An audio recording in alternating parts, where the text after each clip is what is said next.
Thank you, ladies, for joining me today so I could talk to you about why it is important to be yourself authentically in front of others. If we are not honest in our portrayal of our innate self, we do not allow others to authentically interpret who we really are. We all have the ability to create images of yourself that reflect what you'd like to be rather than who you are. And although this portrayal often leads to a misconception of your true identity, it can also lead you to not believe who you really are. If we are not genuine in our interactions with others, and we consistently alter our identity to fit specific situations, we will begin to be viewed as superficial and deceptive.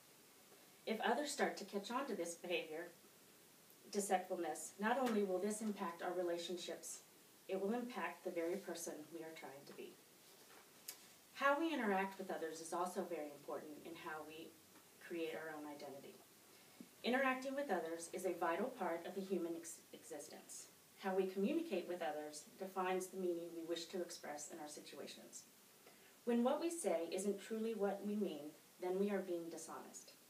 When we interact with others, we are creating our individual identity that we want others to see and to know. Why wouldn't we want to be real?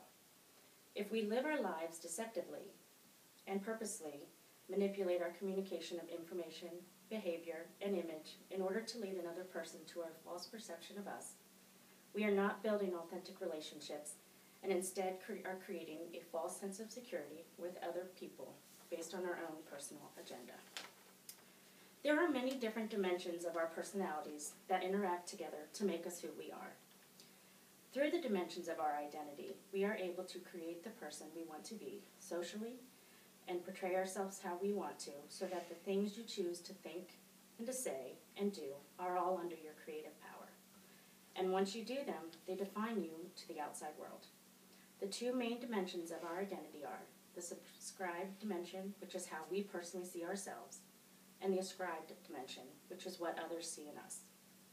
The subjective and ascribed dimensions interact together amongst four specific layers. The first layer would be the personal layer, is how we define ourselves, our own individual uniqueness.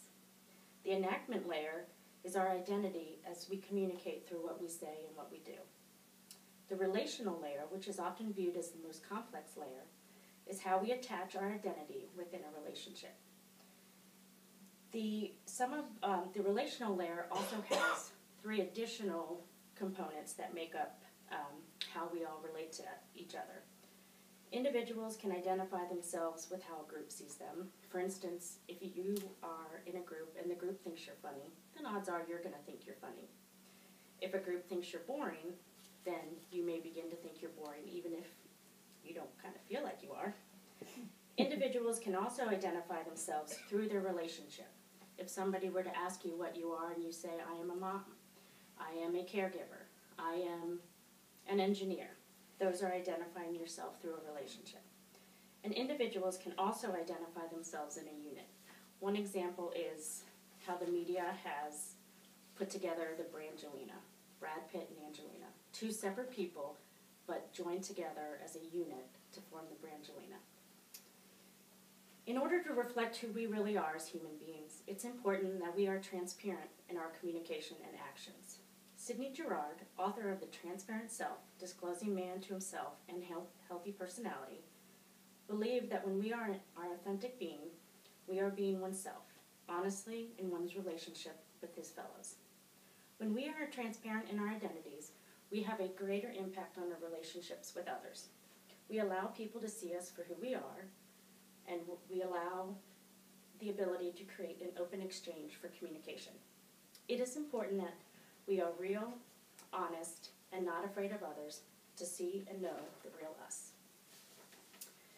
In part of our identity, part of our makeup is we can use manipulation to get what we want. We learn that as adolescents, we learn how to behave in ways that get us what we want. If we continue to utilize this type of behavior when we are adults, we will be viewed negatively by others as manipulative and deceitful. If we allow ourselves to continually deceive others through our manipulation of our identity over time, we could manifest ourselves into believing we are the person whom we have falsely created for others' approval. we will begin to believe that we are the person whom we've crafted for others to see and to know.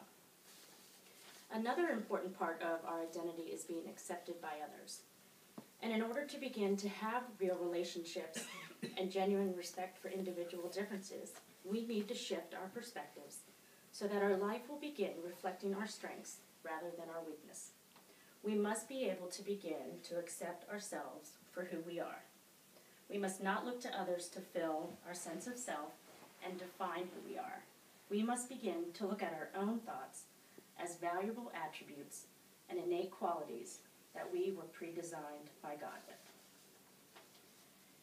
And to start wrapping up the importance of our identities and who we are, we need to realize as human beings, we must not look to others to fill our sense of self. We need to look within ourselves to discover our true identity. We all possess unique qualities that make us who we are. When we hide portions of our true self, we limit the possibilities life has to offer us.